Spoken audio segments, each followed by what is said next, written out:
Housing discrimination in Westchester County. 5 years after county officials and the feds said a deal was done, Washington says Westchester has yet to comply, and that could cost the county millions.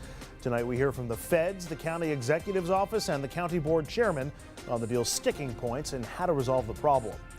Plus, Clinton 2016, it's a big ticket name that's drawing in a lot of voters and super PACs, but suppose Hillary Clinton doesn't run. Will the Democrats lose their chance of winning the White House? Or is there a second runner-up who would be a shoo-in for the nation's highest job? Plus, we'll head to Newark, where voters are still packing the polls tonight, trying to cast their ballots in the city's mayoral race. We will have a profile of the two contenders. Good evening and welcome to RFL. I'm Andrew Whitman. Thanks for joining us on this Tuesday evening, May the 13th.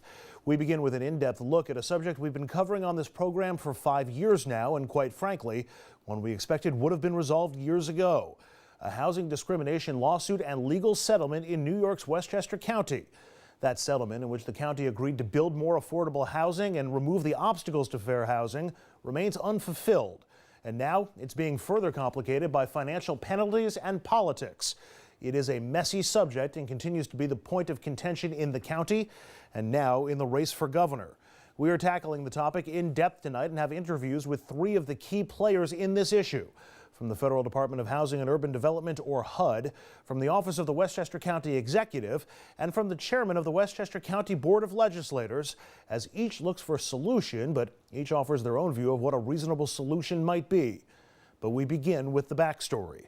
In 2009, Westchester County was found guilty of not doing enough to promote fair housing in the county, which resulted in a pattern of housing discrimination. It happened under the administration of former county executive Democrat Andy Spano. For fair housing promotion is a requirement for any county to receive federal funding from HUD, and for several years the county claimed to have done that promotion but did not. Spano later signed a deal with HUD to build more affordable housing in 31 communities and to remove obstacles to fair housing. It's a decision that was also agreed to by Spano's challenger in the county executive race in 2009, Westchester Republican Rob Astorino. Astorino later won that race and has served as county executive ever since.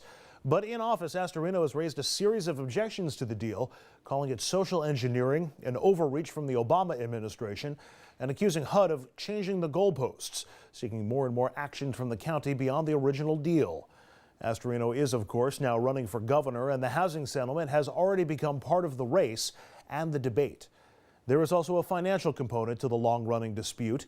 Without any deal in place, Westchester stood to lose more than $500 million in compliance costs.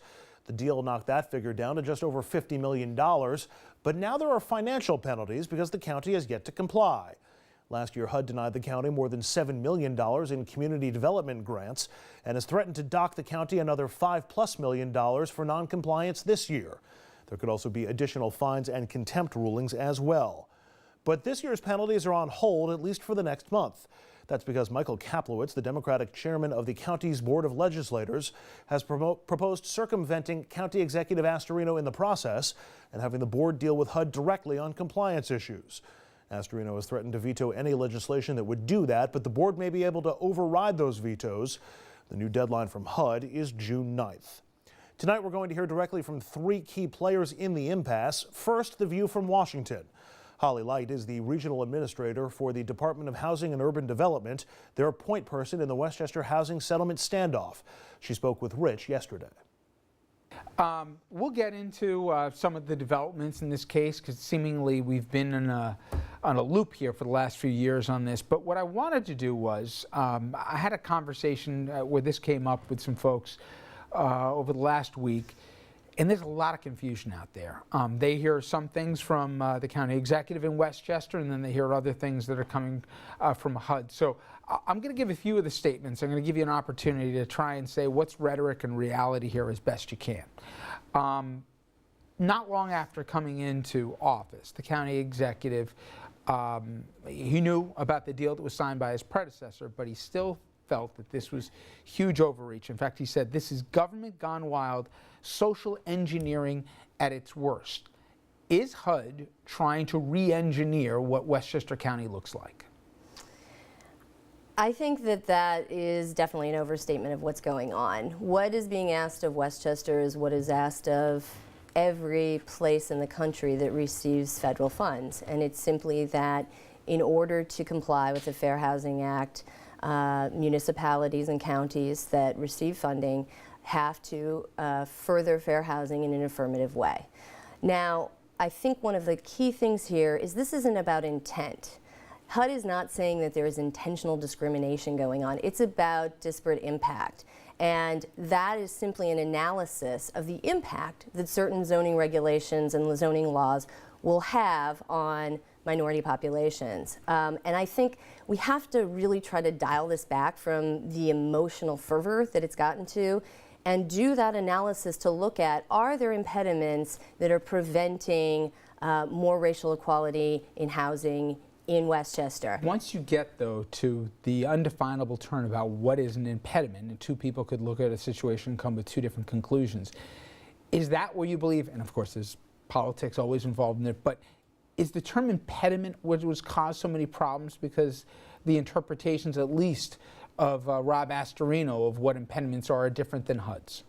There are legal definitions that are part of it, and that's part of the dialogue. But even when we get to the place of having that zoning analysis conducted and completed, that's not the end of it. There's discussions at that point about what are some measures that can be taken to overcome those? Are some of those not the result of, is the discrimination there or not there? It's really analyzing the impact. The idea, though, that this is Westchester only, and again, the county executive also said that his county, Westchester, was singled out and that your agency is trying to bankrupt the county of Westchester. When you hear that, is there merit that Westchester was some singular case, really going to be the beta case that would then be worked out in Long Island and nationally here, and that, in effect, he's trying to stop government overreach gone wild?